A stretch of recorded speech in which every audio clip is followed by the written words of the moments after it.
She won't leave. She has nowhere to go. That was what Ethan told Ryan while Emily was walking to work, paying the bills, and still trying to hold their marriage together. So after she sat outside the hospital and called her mother saying she thought she had made a mistake, I honestly believed she might go home for the night. I thought maybe she would finally let someone help her. I thought maybe the story would pause there, with Emily walking back into her parents' house, facing the shame, facing her father, and beginning the long, awful process of admitting that the marriage had not saved her. But Emily did not go home. She told me later that she stood outside the hospital for a long time after ending the call with her mother. It was getting dark. The air had that damp northern cold that gets into your sleeves and stays there. Her mother had told her to come home for the night, and that they would think tomorrow, but the longer Emily imagined opening that front door, the more her chest tightened. She could already hear her father. Not literally, but in the way you can hear someone who has shouted at you for half your life. She imagined him standing in the hallway with that expression of victory on his face, not because his daughter was safe, but because he had been proved right. She imagined the words he would use. She imagined him calling Ethan useless, calling her foolish, calling the marriage a disgrace, calling Dublin a wasted opportunity again, as if every wound in her life existed only to prove his intelligence. And the worst part was that she knew he would not be entirely wrong about Ethan. That made it unbearable. Emily could face being hurt. What she could not face that night was handing her father a reason to own her pain. She did not want her father turning Ethan's betrayal into a trophy for himself. She did not want to stand in the living room while he shouted that he had warned her, that she had destroyed herself, that everything would have been fine if only she had listened.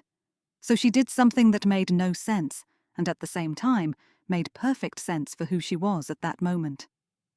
She went back to the house. Not because it felt like home, not because she trusted Ethan, not because she had decided to forgive him. She went back because between the father who controlled her and the husband who had betrayed her, she chose the place where she still had a chance to fight. When she opened the door, Ethan was in the kitchen. He looked tired, defensive, and already irritated, the way people look when they know they have done something wrong, but have decided to be angry first. Emily said he was standing near the counter with his phone in his hand, and for a second neither of them spoke. Then everything exploded. She asked him how long he had been making her look stupid. He said she was starting again. That was all it took. Emily shouted in a way she had not shouted before. She called him useless. She called him a liar. She told him he had used her car, her money, her work, her patience, and still managed to act like he was the one trapped. She said he wanted the comfort of a wife without the responsibility of being a husband. She said that if he wanted to breathe so badly away from home, he could breathe alone. Ethan shouted back. He called her controlling. He called her cruel. He said she had turned into her father with a softer voice and better excuses. He said living with her felt like being examined every hour of the day. He said she did not love him. She loved proving that he was failing. And the terrible thing was that both of them had enough truth to hurt each other. That was what made their fights so ugly. They were not inventing everything. They were taking pieces of reality and throwing them at each other as hard as they could. Emily told him that if he wanted Mia, or Ryan, or his mother, or any life where he could pretend he was the victim, then they should divorce. She said it like a threat, but also like a challenge. She wanted him to panic. She wanted him to beg. She wanted him to feel the ground disappear under his feet, the way she had felt it disappear under hers. Instead, Ethan lost control of himself in a different way. He shouted that maybe divorce was exactly what they needed. He said he was tired of being married to someone who hated him. Emily called him weak. He called her poisonous. She said he had never been a man without someone feeding him, paying for him, or cleaning behind him. He said she had no idea how impossible she was to love. That sentence stayed with her. Even when she told me about it, weeks later, she repeated it more quietly than the rest. Eventually, Ethan grabbed his jacket and left the house. He did not say where he was going. He just walked out and slammed the door hard enough that one of the cheap frames in the hallway fell crooked against the wall. For a few minutes, Emily stood in the kitchen breathing like she had just run somewhere. Then the anger moved into action. She went upstairs, took a bag from the wardrobe, and started packing. Not everything. Just enough to make a point, and enough to leave if she needed to. Clothes, phone charger, makeup bag, a few documents, and the cheap ring from the registry office, which she took off and put into the side pocket of the bag, because she could not decide whether she wanted to throw it at him or keep it as evidence that she had once been that desperate. Then she called a friend. Not me at first. Another girl who lived closer. Her name was Hannah, someone from the hospital who had become friendly with Emily during all those miserable months at work. Hannah had a small car, a practical attitude, and the kind of loyalty that appears suddenly when a person has watched you slowly fall apart and is tired of pretending not to notice. Emily said, "Can you drive somewhere?" Hannah asked, "Where?" Emily did not have a plan. She just knew she could not sit inside that house waiting for Ethan to come back and decide what version of the argument they were going to have next. So Hannah said, "Let's go to the beach." That is how they ended up driving toward Formby. Formby Beach was not some dramatic holiday destination.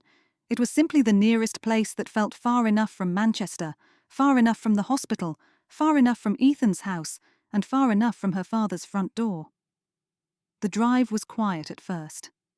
Emily watched the roads pass, still shaking from anger, while Hannah kept glancing at her without pushing too much. When they arrived, the wind was rough and the sky was low. The kind of beach where nobody pretends life is beautiful unless they are trying very hard. They walked through the dunes and toward the water, and for a while Emily did not speak. Then she started talking all at once. She talked about Ethan. She talked about Mia. She talked about the phone. She talked about her father, the car, the hospital, Dublin, the secret marriage, the house, the garage, the sushi place, Ryan, Sophie, everything. Hannah listened, and when Emily finally started crying, it was not the kind of crying that asks someone to fix it. It was anger finally running out of places to stand. That was when her phone rang. It was her grandmother.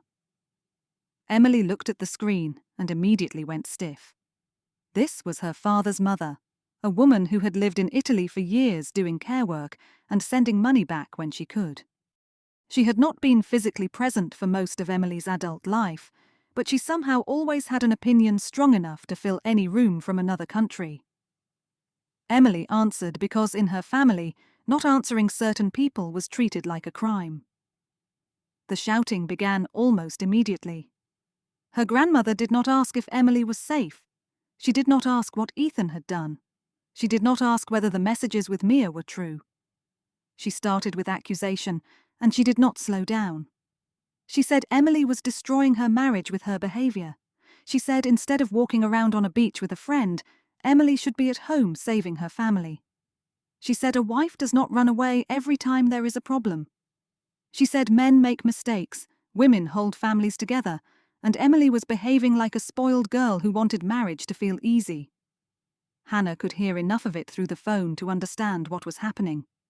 She put a hand on Emily's arm, but Emily pulled away because she did not want comfort in that moment. She wanted to win. And this is where I need to be honest again. Emily did not respond calmly. She screamed back. She told her grandmother that it was absurd to lecture her about marriage from Italy, while she herself spent years away from her husband and still called that family. She said everyone knew her grandmother fought with her grandfather constantly, accused him of things, shouted at him over the phone, and then still worked herself to exhaustion so he could sit at home and be looked after. She said the women in that family kept calling suffering loyalty because they were too afraid to call it what it was. Her grandmother became even louder. She said Emily had no respect. She said Emily was poisoned by modern ideas. She said Ethan had called his mother devastated and that his mother was heartbroken. She said even Ethan's mother understood that Emily was impossible. That was how Emily found out Ethan had already told his mother. He had run from the house, called the one person who still treated him like a boy who needed rescuing, and told the story in a way that made Emily the center of the damage. He admitted enough to sound honest, but shaped it enough to sound wounded. He said Emily was cruel, that she controlled him, that she humiliated him, that she threatened divorce, and that the thing with Mia was being twisted into something bigger than it was. To be fair, Ethan's mother did not fully defend him. That surprised all of us later. She apparently told him that if he had crossed a line with another woman, then he had no right to act shocked that Emily was angry. She told him betrayal was betrayal, even if he wanted to dress it up as attention, loneliness, or confusion.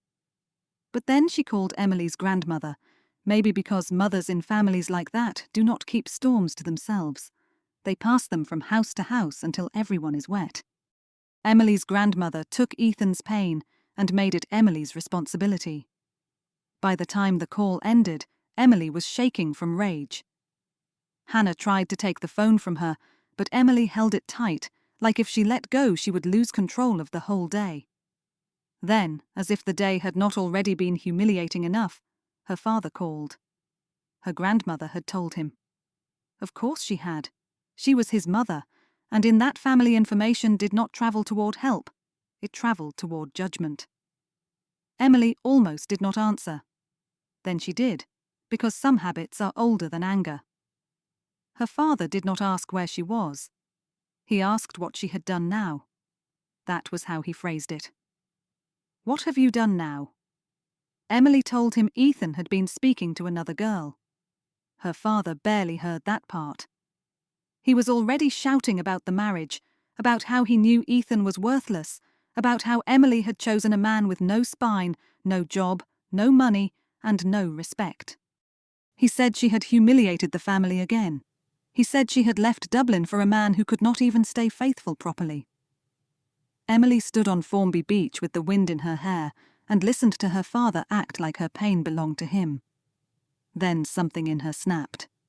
She said, "You don't get to talk to me about loyalty." He went quiet for 1 second. Emily had never said anything like that to him before. She said she knew enough about what had happened when her mother was pregnant with her second child. She knew there had been another woman. She knew her mother had carried that humiliation inside the same house, where he later gave lectures about respect, marriage, and family honor. I do not know exactly how Emily found out. Maybe her mother told her in a moment of weakness. Maybe relatives talked. Maybe, like most family secrets, it was never as hidden as the adults believed.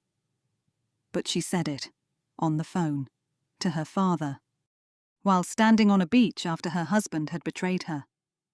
Her father exploded. He told her she was disgusting for bringing up old things she did not understand. He said his marriage was none of her business. He said she had no right to compare him to Ethan.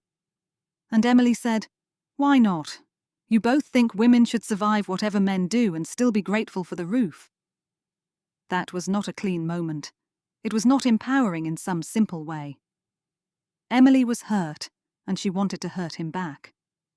She used the one secret she knew could cut through his authority, and it worked. When she hung up, she looked almost shocked at herself. Hannah asked if she was okay. Emily said, "No, but I'm tired of everyone acting like I'm the only one who ruined something." They stayed near Formby for hours. Calling it a break would be ridiculous. It was not a holiday. It was two women walking through wind and sand, while Emily's phone kept lighting up with missed calls, messages from Ethan, messages from her mother, and one final message from her grandmother that Emily deleted without opening. When she finally called me that night, I could hear the sea in the background. She told me almost everything, not perfectly, not in order. She jumped from Ethan to her grandmother, to her father, to Mia, to the house and back again. But the clearest thing she said was this: "I don't want to go back to my dad, and I don't want to go back to Ethan, but all my things are in that house." I asked where Ethan was. She said she did not know. Then she said, "I'm going back tomorrow." I wanted to tell her not to. I wanted to tell her to get her documents, leave the rest, and come stay with me. But I knew by then that Emily did not respond well to being instructed. Too many people had tried to control her in the name of helping her. If I pushed too hard, I would become another voice she needed to resist. So I said, "Don't go alone." She promised she wouldn't. She went anyway. By the time Emily returned to the house, Ethan was there. He looked different, she said. Not sorry exactly. Decided. That frightened her more than if he had been begging. The living room was cold because the heating had been unreliable again, and there were dishes in the sink from before the argument. Her bag was still upstairs, half packed, proof that she had left in the middle of something. Ethan stood near the window and told her they needed to talk. Emily expected another round of accusations. She expected him to deny Mia again, or blame Ryan, or tell her she was becoming impossible. She expected the usual mess. Instead, he said, "We're getting divorced." She stared at him. Then he said he was leaving. He meant soon. He said he was going to live with his mother. At first, he said Dublin because that had always been the word they used when they talked about escape, the place they once imagined moving to together if their life in England became too heavy. But the actual plan, as Emily understood it through the shock, was that his mother had already rented a house near London with her current husband and Ethan's younger brother. There was one spare room. Ethan was going there. Emily could not process it, because Dublin, or even the idea of Dublin, had once belonged to both of them. It had been one of those dreams they used during bad arguments, a place they imagined as a reset, a new country, a fresh start, a chance to get away from her father and his family, and all the small-town gossip pressing in on them. And now Ethan was taking the idea of escape and leaving without her. She said, "You're moving to your mother?" He said yes. She said, "Now?" He said he could not stay in that house with her anymore. Then the screaming started again. For 2 days, they lived inside the ugliest version of their marriage. They shouted in the kitchen, the hallway, the bedroom, outside near the bins, anywhere the argument followed them. Emily accused him of running to his mother like a child. Ethan accused her of making the house unbearable. She called him a coward. He called her abusive. She said he had cheated twice and still wanted sympathy. He said she had controlled, insulted, and belittled him until he could not breathe. Again, both of them had enough truth to make it hurt. There were moments when Emily cried and then immediately turned cruel. There were moments when Ethan sounded sorry and then used that softness to blame her again. There were moments when they talked like two people grieving and moments when they talked like enemies with legal papers between them. On the second evening, Ethan packed. His mother helped arrange the ticket. She was gentle on the phone then. That was the part Emily would remember later with bitterness. Ethan's mother spoke as if everything would be calmer once he arrived. She told him he could reset there. She said he would find work. She said she would help him stand on his feet. Emily listened from the doorway and wanted to laugh. Because when Emily needed a safe place, everyone told her to fix her marriage. When Ethan needed one, his mother opened a room. 2 days later, he was gone. Emily stood in the house after he left and realized how quiet it was without him. Not peaceful, just empty. The kind of empty that still has someone's clothes missing from the wardrobe and the smell of their shower gel in the bathroom. At first, she told herself she was relieved. She had the house to herself. No Ethan walking in late, no phone hiding, no arguments over Mia, no Ryan, no sushi place, no sound of him sighing as if her existence was an inconvenience. But relief lasted only until evening. Then the bills were still there. The food was still low. The job at the hospital was still gone because, in the chaos, Emily had quit after another confrontation with her father. She had told him she would not keep working in a place where he could walk into her office and humiliate her whenever he wanted. It felt powerful when she said it. It felt less powerful when she was alone in Ethan's mother's half-repaired house with no salary and no plan. Ethan, meanwhile, landed in the life he thought would rescue him. And almost immediately, the fantasy began to collapse. Within days, Ethan's mother found him work on a construction site. It was not the kind of work he had imagined when he told Emily he needed a reset. It was early mornings, sore hands, cold air, and men who did not care that his marriage was falling apart. He had to carry things, clean things, take instructions, and come home too tired to perform the version of himself he preferred, the version with plans, opinions, and excuses. His mother had been gentle on the phone, but in person she became impatient very quickly. She told him she had not worked abroad for years just to watch her adult son sleep late in another house. She told him that if he had enough confidence to marry, leave his wife, and move across the country, then he had enough strength to earn money properly. She shouted about bills, about food, about the rent, about his younger brother, about everything that made her feel trapped in a life she believed everyone else was making harder. The younger brother made the house worse. He lived recklessly, came and went whenever he wanted, brought problems to the door, and treated his mother's anger like weather. Ethan's mother shouted at him almost every day. Her current husband got involved, then stepped back, then got involved again. The house was always full of noise, blame, and unfinished conversations. Ethan had imagined being rescued. What he found was another version of pressure. And that was when he started missing Emily. Not in the clean, romantic way people like to imagine. I do think he missed her as a person sometimes. I think he missed the sound of her in the house, the way she remembered small details, the way she could be funny when she was not drowning in anger. But he also missed what she had done for him. He missed meals appearing without him planning them. He missed laundry being handled before he noticed the basket was full. He missed walking into a room that someone else had cleaned. He missed being able to complain about responsibility while someone beside him carried most of it. That is not love by itself. It is dependency wearing the face of love, because the person who served you is suddenly gone. Emily understood that before he did. When Ethan started sending money, she did not refuse it. At first, he said it was for utilities, food, and the house. He said they were still married, and he did not want her sitting there with nothing. It sounded responsible. It sounded almost mature. But Emily heard something else underneath it. She heard guilt, fear, and the first sign that he was not as free in London as he had wanted her to believe. So she used it. She told him that if he wanted any chance of speaking to her again, he would keep sending money. She said she had quit her job because of everything that happened with her father and because of the humiliation he had added to her life. She said he owed her. She said if he disappeared financially the way he had disappeared emotionally, then she would block him everywhere and he would never hear her voice again. It was an ultimatum, and she knew exactly what she was doing.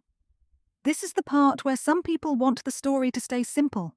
They want Emily to be the abandoned wife, sitting alone in a broken house, waiting for karma to find Ethan. But that is not what happened. Emily was angry, and when Emily was angry, she became strategic. She accepted his money for bills, but she also let him believe that money kept a thin thread between them. She knew he was exhausted in London. She knew his mother was making his life difficult. She knew he missed being needed, and she turned that into leverage. For about a month, she lived like that. She stayed in the house near Manchester without Ethan. She paid some utilities with the money he sent.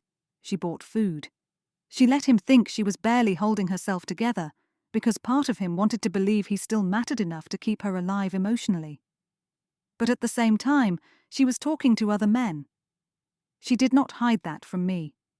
She told me she had downloaded apps, answered messages, and gone on a few dates. Nothing serious, according to her. Coffee, walks, a drink once. She said she was not looking for love. She said she wanted to remember that other people could look at her without seeing a problem to manage, but I could hear the revenge in it. She wanted Ethan to feel replaceable, even if he did not know the details. She wanted to feel wanted by someone who had not watched her beg for basic loyalty. She wanted to take back the power she had lost when she found Mia's name on his phone. When I asked whether this made her feel better, she said, "For an hour." Then she admitted that after every date, she went back to the house and felt worse. Because no matter how much she pretended not to care, the house was still quiet. The bills were still there. Her parents were still nearby. Her father still had too much influence over the town, the hospital, and the story people told about her. She could not find another job quickly, partly because her confidence was broken, and partly because she had no clean explanation for why she had left the hospital. She told herself she was independent, but she was living on Ethan's money in his mother's house, while trying to convince everyone, including herself, that she had control. After a month, she called me and said the sentence I already knew was coming. "I think I'm going to London." I actually sat down when she said it, because I knew, before she said another word, that she was going to forgive him eventually. Not immediately, maybe.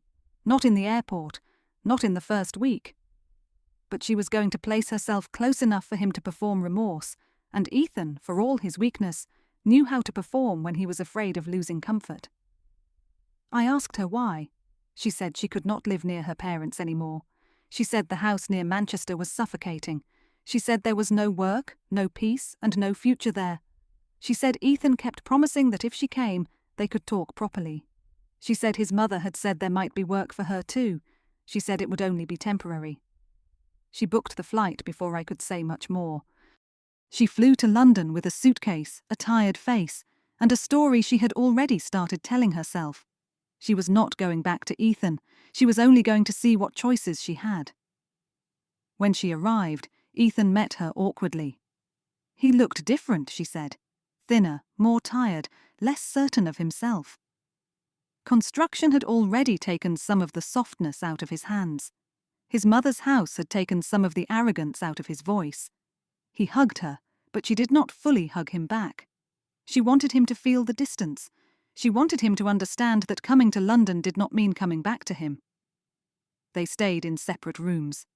That was the agreement. Ethan's mother was polite at first. Not warm, but practical. She gave Emily a place to sleep. She did not scream at her in the beginning. She asked about work. She said Emily could help around the house while she looked for something proper. Her current husband was distant, but not openly hostile. Ethan's younger brother was unpredictable, sometimes friendly, sometimes rude, always surrounded by a low sense of trouble. But then the house started showing her what it really was. Ethan's mother expected everyone to contribute, but her idea of contribution was not equal. Ethan worked construction, so she treated his tiredness like evidence of effort. Emily was unemployed at first, so she became available for everything else. Dishes, floors, laundry, cooking, errands, watching the younger brother's mood, listening to the mother complain, staying out of arguments that somehow still involved her. Emily did it at first because she did not want to seem ungrateful. 3 weeks later, Ethan's mother found her work cleaning houses. But during those first weeks, Ethan changed. At least he appeared to. He started bringing her coffee when he came back from work. He bought her little things from corner shops. A chocolate bar she liked, shampoo when she ran out, a cheap pair of earrings from a market stall because he said the colour reminded him of something she wore in Dublin. He asked if she was tired. He walked with her in the evening. He took her to small cafes when they both had time, paying with construction money, as if every cup of coffee proved he had become different. Emily wanted not to believe him, but wanting is not the same as being able. He apologized more than he ever had before. He said he knew he had been selfish. He said Mia had been attention, not love, and that he hated himself for making Emily feel replaceable. He admitted there had been another betrayal earlier too, the one Emily had already half known and half denied, because naming it fully would have forced her to leave before she was ready. He said he had treated her badly, not only once but repeatedly. He said he had been a coward with her father, a child with his mother, and a liar with her. Those words mattered because Emily had waited so long to hear them. And Ethan knew that. He did not only apologize, he became useful. He helped carry bags. He asked about her cleaning jobs. He told his mother to stop speaking sharply once or twice, just enough for Emily to notice and believe he might finally be choosing her. He looked at her with the kind of attention he had given her in the beginning, back when she first thought he was the person who listened. 2 weeks of that, and Emily forgave him. For another month, Ethan kept the role going.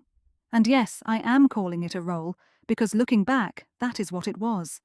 Maybe there were real feelings inside it. Maybe he genuinely regretted some of what he had done. People can feel regret and still use that regret to get back what made their life easier. But the version of Ethan Emily saw in those weeks was too consistent, too carefully gentle, too aware of what she needed. He was performing the husband he should have been before everything broke, and Emily rewarded the performance. She softened. She cooked for him because she wanted to, not because his mother demanded it. She laughed with him at night. She let him buy her small things. She let him talk about a future again. She began imagining that maybe London could become what Dublin never became, not freedom exactly, but a place where they could rebuild without her father watching. Then Ethan's mother started stepping further into the marriage.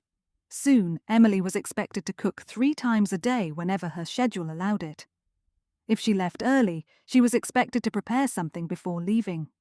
If she came home late, she was asked why dinner was not planned. If the kitchen was messy after others used it, somehow her name entered the complaint. If the laundry piled up, someone looked at her. If the floor was dirty, Ethan's mother sighed loudly enough for Emily to hear. At first, Ethan defended her a little. Then he got tired. Then he started saying, "Just ignore her." That sentence made Emily feel like she had returned to every bad room she had ever escaped. Her father had told her to ignore things. Ethan had told her to ignore things. Now Ethan's mother was creating the things she was supposed to ignore, and because Emily did not know how to stay soft under pressure anymore, she fought back. She told Ethan he was still his mother's son before he was her husband. She told him that a grown man should not need his mother to define what kind of wife he deserved. She told him he liked when women served him, because then he could pretend he was finally important. Ethan told her she was starting again. That phrase became a fuse. Their arguments returned, but now the house had more people to feed them. His mother heard pieces and entered when she wanted. The younger brother mocked them sometimes, then disappeared into his own problems. The stepfather complained about the noise, and then took the mother's side when money came up. Privacy did not exist. Every conflict became family property. 2 months passed like that. Emily worked. Ethan worked. They came home tired. Ethan's mother criticized. Emily snapped back. Ethan tried to mediate, failed, and then blamed Emily for making everything bigger. The younger brother created new chaos. The stepfather acted like he had been dragged into a war he had not created, even though he still had plenty to say. The house became a place where every cupboard door, every unpaid bill, every unwashed plate carried emotional weight. By the 4th month in London, the relationship between Emily and Ethan was worse again. Not the same kind of worse as before. This was more crowded, more complicated. They were not only fighting about Mia or trust anymore. They were fighting about labor, money, family loyalty, rent, respect, privacy, and the way Ethan's mother had placed herself in the center of their marriage and called it help. The cleaning became one of the biggest battles. Emily could spend a whole Sunday cleaning the house until it looked better than it had any right to look, and Ethan's mother would still find something. A crumb near the toaster, shoes near the door, watermarks near the sink, a towel folded wrong. She would stand in the kitchen and say the house was a mess, as if the word mess meant Emily herself. Then she started saying Emily was not a good wife. Not directly at first. She used phrases that sounded like advice. A good woman knows how to keep peace. A husband should want to come home. A wife has to make a house feel warm. Men become distant when women are always angry. Emily heard every hidden accusation. Eventually she said, "Maybe men become distant because their mothers keep treating them like babies." That caused a fight so loud the neighbors probably heard. After that, Ethan's mother stopped pretending she liked Emily. The rent issue came next, and when his mother named a number far higher than Emily expected, Ethan did not challenge it. That was the part that burned. He looked uncomfortable, but he did not say no. He did not tell his mother the amount was too much. He did not remind her that Emily was cleaning houses and still expected to cook and clean at home. He did not say they needed to save if they were ever going to move out. He sat there like a man hoping silence would carry him through another room. Emily stared at him and saw the same man who had stood in her father's house after the secret marriage and said nothing. Only this time, she was not the same Emily. She said, "Are you going to sit there again?" Ethan told her not to start. She said, "That is all you ever say when your mother is in the room." His mother slammed her hand on the table and told Emily not to disrespect her in her own house. From that point, money became poisonous. Emily began to notice small amounts disappearing from cash they kept aside. A little from a drawer, a little from an envelope, then more. Ethan said maybe they had spent it and forgotten. Emily knew she had not. She started counting. She started hiding money in different places. She started taking photos of envelopes before leaving for work. Eventually, she caught enough to confront Ethan. He looked ashamed, but not surprised. That was when Emily understood he knew. His mother had been taking from them, not always openly, not with a dramatic confession. She would borrow, move, take, adjust, and then act offended if questioned. The stated reason was always the household, bills, food, emergency needs. But slowly, the real reason became clearer. She was trying to save for a flat, a place of her own, a future that did not depend on rented rooms, unstable men, difficult sons, and employers abroad who treated her body like something that could be used until it broke. The worst part was why she had lost her savings before. Years of work, years of leaving home, years of sending money and sacrificing comfort, and a huge part of it had gone toward fixing the consequences of her younger son's legal trouble. I will not pretend I know every detail, because Emily herself heard different versions depending on who was shouting. What was clear was that the younger brother had broken the law badly enough that money had to be spent on lawyers, fines, favors, and whatever else the family called necessary at the time. Ethan's mother had used what she had saved to keep him from falling further, and instead of admitting that choice had emptied her, she redirected the bitterness toward Ethan and Emily. She said they were the reason she had nothing.